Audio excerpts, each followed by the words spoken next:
I used to believe that paying rent to my parents was my way of showing respect, my contribution to the home that raised me, the place I grew up in, the place I once thought was safe. I didn't realize that what I called rent, they secretly called leverage. It was the invisible rope they tied around my neck, waiting for the right moment to pull. I was 23, working a stable job, and trying to save enough to move out someday. Every month, I quietly handed over my share of money, thinking I was easing their financial burden. I never asked where the money went, never questioned why my sister wasn't expected to contribute even though she made more than me. I thought fairness didn't matter as long as everyone was happy. But I was wrong. So wrong. The cracks started showing when my parents began dropping little hints, suggestions masked as caring advice. "Why don't you spend more time with your sister's kids?" my mother would say while looking anywhere except my face. "They adore you. And your sister could use the help." My father would follow with something like, "You're young, you have energy, and it's good practice for your future." Practice? For what? A life of being used? I brushed off the comments, pretending everything was normal. But each day, the pressure grew. My sister became bolder, too. She started assuming I would cancel my plans to babysit. Once she even dropped the kids off at my door without warning, claiming she had errands. My parents said nothing. They only watched as I handled everything with a forced smile. Still, I swallowed the frustration. I didn't want drama. I didn't want to be ungrateful. I didn't want to be the problem child. Then came the night when the truth slapped me so hard it felt like the room spun. I had just come home from a long shift. My feet hurt, my head pounded, and all I wanted was silence. Instead, I walked into the kitchen to find my parents waiting, arms folded, faces stern. My father didn't waste time. He said they had been discussing the future, which already made me uneasy. Then he said it. "We're raising your rent." The words hit me like a blow. I blinked, unsure if I heard correctly. My mother nodded, explaining that expenses were rising. But the numbers they mentioned weren't an increase, they were a punishment. I asked why. The real reason fell out like poison. "You need to help your sister more," my mother said. "She's overwhelmed. And you live here, so it's only fair you support the family." Support the family. Their favorite phrase. A phrase that never included my own needs. "So you're raising my rent," I said slowly, "because I won't be an unpaid nanny?" My father exhaled sharply. "If you want to stay here, you contribute however we ask. You're not a guest." That was the moment I realized the rent was never about helping them, it was about controlling me. About keeping me close, obedient, available. They didn't want a daughter. They wanted free labor. I felt something inside me shift, like a door opening to reveal a truth I'd been too scared to acknowledge. They weren't protecting me. They were using me. And for the first time in my life, I didn't shrink. I didn't apologize for existing. I simply looked at them, truly looked at them, and saw strangers wearing the faces of my parents. I didn't argue. I didn't cry. I didn't plead. Because deep down, something had already decided. If they thought they could use rent to control me, they were about to learn what it felt like to lose me. The next morning, the house felt different, heavy, almost suffocating. My parents moved around with an unusual stiffness, as if preparing for a battle they thought they had already won. I could sense the tension even before they called me into the living room like a misbehaving child. My sister was there too. She sat on the couch wearing that familiar expression, part entitlement, part exhaustion, part expectation. She didn't look at me like someone asking for help. She looked at me like someone who believed I already belonged to her. My mother started the conversation with a soft tone, pretending the previous night's confrontation had never happened. "We just want to talk," she said. But her eyes showed something else, determination mixed with guilt she didn't want to acknowledge. My father cut straight to the point. "We need you to step up for the family," he declared, as if reading from a script. "Your sister can't manage everything alone. My sister gave a deep, dramatic sigh, resting her head in her hands. I'm drowning, she whispered. I need help. You know how hard it is for me. Hard for her? She had a husband, in-laws, benefits, and help whenever she demanded it. Yet somehow, she always managed to present herself as the victim of her own choices. I stayed quiet. I knew anything I said now would become ammunition against me. My mother leaned forward. We aren't asking for much, she insisted. Just a few hours a day. Pick up the kids, watch them until evening, maybe help on weekends. You already love them. Unpaid, my sister added casually, as if that was a normal thing to mention. You live here, so it makes sense. There it was. The truth they had been dancing around. My father folded his arms. You're either part of this family, or you're not. I felt my jaw tighten. So you're giving me an ultimatum? He didn't hesitate. Yes. My mother placed a hand on his arm, pretending to soften the blow.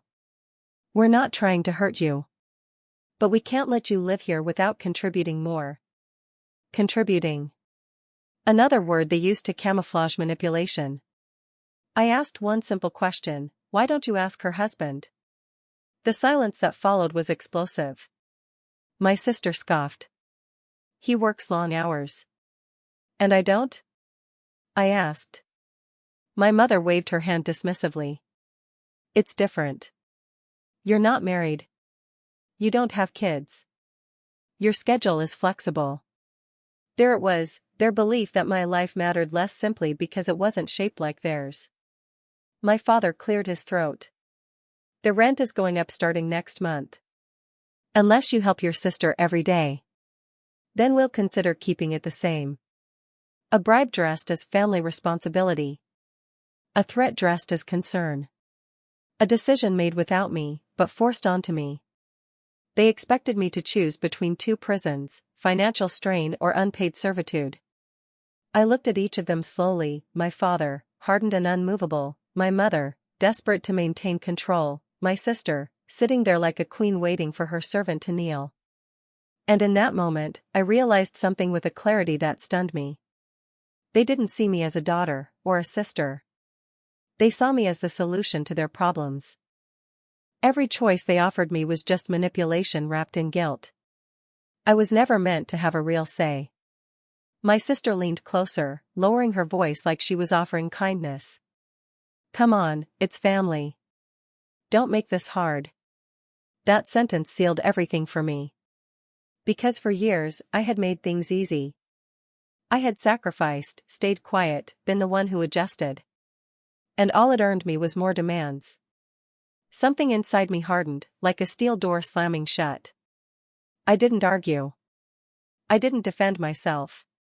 I didn't explain. I just stood up and said quietly, "Thank you for telling me your decision." My mother frowned. Does that mean you agree? I smiled, small, polite, unreadable. It means I understand everything, perfectly. And I did. I understood that staying here meant surrendering my life. I understood they wanted obedience, not love. I understood they believed I was trapped. But what they didn't understand was that they had just pushed me to the edge, and sometimes when you push someone far enough, they don't fall. They fly. I walked back to my room with their ultimatum ringing in my ears, but my mind was already far away, forming a plan, quiet, dangerous, and unstoppable. The choice they tried to force on me would become the very thing that freed me. The house felt colder after that conversation, like the walls themselves were judging me for refusing to break under their pressure. My parents walked around with a confidence that told me they truly believed they had cornered me. My sister texted me twice that evening, once sending a list of pickup times for her kids and another message saying, "It'll be easier once you accept it." Accept it. She really thought my entire life could be rewritten with a single sentence. I sat on the edge of my bed, staring at the quiet mess of my small room, the room they constantly reminded me wasn't really mine. My heart felt heavy, but my mind was strangely calm. The kind of calm that comes when someone has finally stopped hoping things will change. For years, I stayed because I didn't want to make things harder. Because I didn't want to be the ungrateful child. Because I thought if I was patient enough, good enough, understanding enough, they would treat me like family. But now, everything was painfully clear. They weren't going to change. They weren't going to respect me. They weren't going to stop using me. If I wanted freedom, I would have to take it myself. I checked the time, 11:47 p.m. The house was dark, quiet. My parents had gone to bed early, satisfied with the power they believed they held over me. My sister was home with her kids, probably imagining a future where all her responsibilities became mine. I stood up slowly and pulled my suitcase from under the bed. The wheels scraped against the floor, and I froze, listening for any movement. Nothing. I continued packing, quiet, careful, deliberate. I didn't take much. A few clothes. My important documents. A notebook filled with old dreams I had once been too scared to chase. My laptop. My childhood photo tucked between pages like a ghost of the girl I used to be. Everything else could stay. I didn't want souvenirs from a place that suffocated me. I turned off my phone and placed it on the dresser. Keeping it would mean they could track me, call me, drag me back with guilt or threats. I wanted silence, clean, complete silence. As I zipped the suitcase, my hands trembled, not from fear, but from the weight of finally choosing myself. When I opened my door, the hallway was pitch black. My parents' bedroom door was shut, a thin line of yellow light glowing underneath. I heard my mother's faint snoring. For a moment, guilt tried to creep in, whispering that I was abandoning them. But then I remembered their ultimatum. Be our unpaid nanny or get out. They didn't deserve my guilt. I moved down the hallway, my heart pounding with every step. At the living room, the familiar family portraits looked down at me, smiling faces frozen in time, pretending to be something we never were. I looked away. I placed the house key on the kitchen counter, quietly, gently. A symbol that I was done letting them control me. Done trying to belong where I was never welcomed as myself. Then I opened the front door and stepped into the cool night air. For the first time in years, I felt like I could breathe. The street was silent, lit only by dim street lights. I dragged my suitcase behind me, the soft wheels rolling like whispers along the pavement. Each step away from that house felt like shedding a layer of pain. I didn't look back. Not once. Because there was nothing behind me worth returning to. My coworker, Mia, had offered me her couch weeks ago when she noticed how drained I looked after every shift. She said her apartment was small but peaceful. I texted her earlier that I might need it, and true to her kind heart, her door opened before I even knocked. She didn't ask questions. She didn't need to. She just hugged me, pulled me inside, and made me tea. And for the first time in a long time, someone treated me like a human being, not a resource. When I finally lay down on her couch, wrapped in a soft blanket, exhaustion washed over me.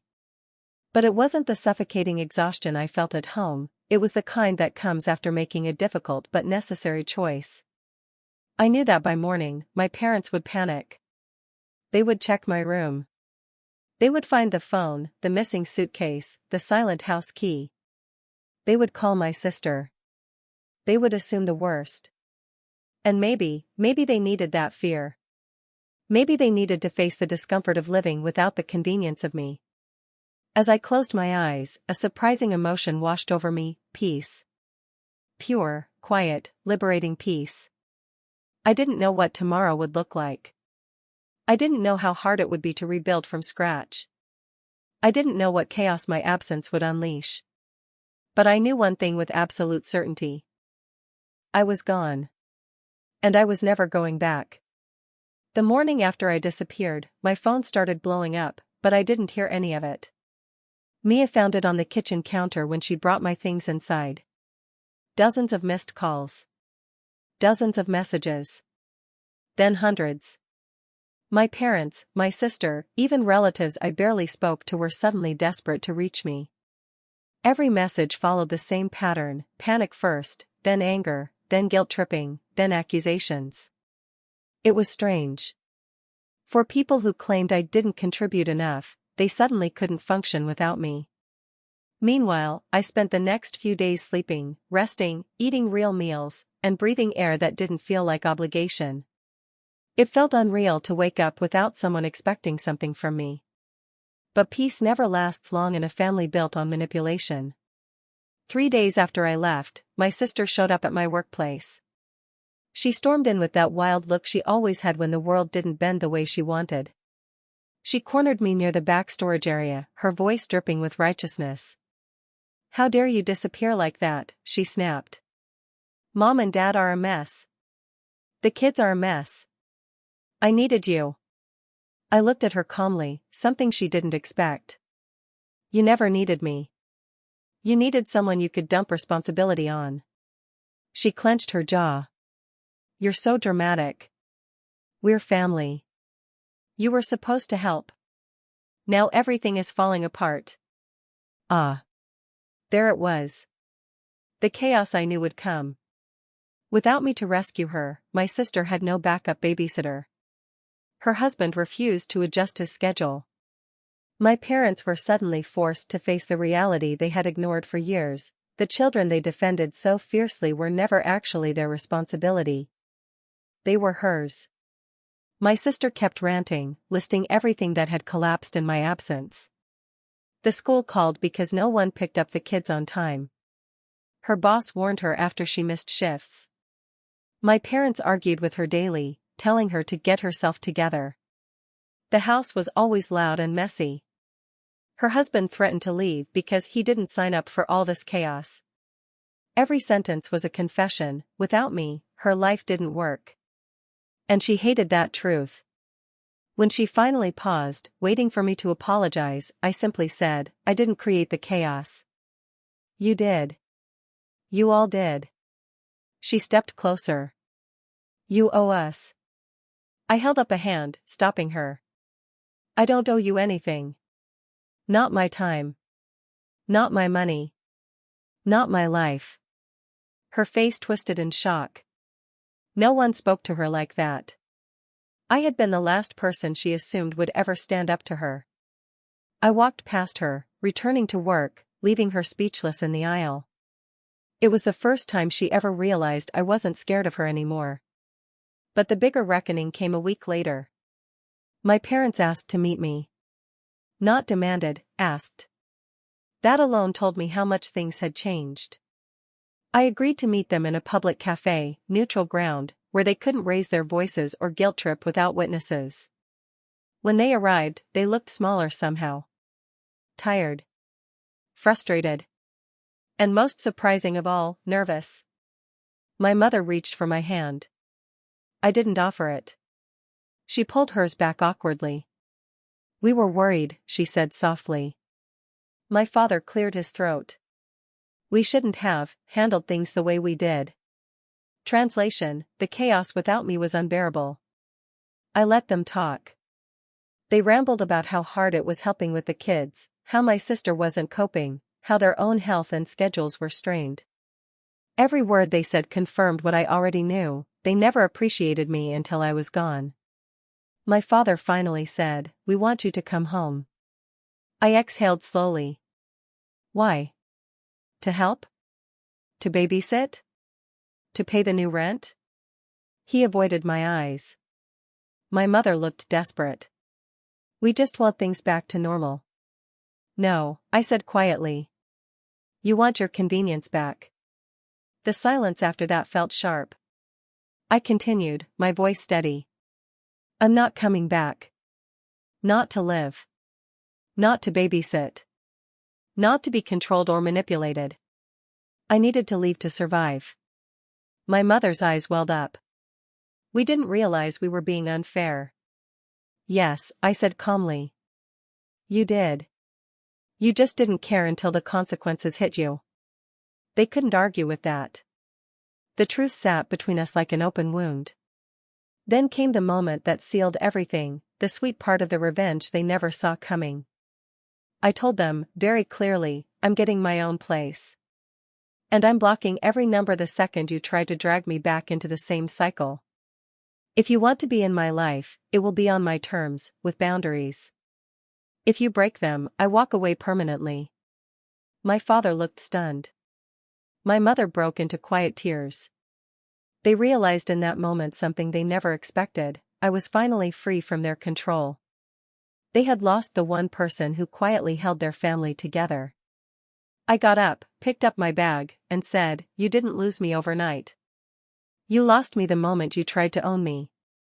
And I walked away. I didn't feel guilty. I didn't feel scared. I didn't feel unsure. I felt powerful. That night, as I sat in my new room at Mia's place, looking over rental listings for my own apartment, I realized something beautiful. The chaos my parents feared wasn't my fault, it was theirs.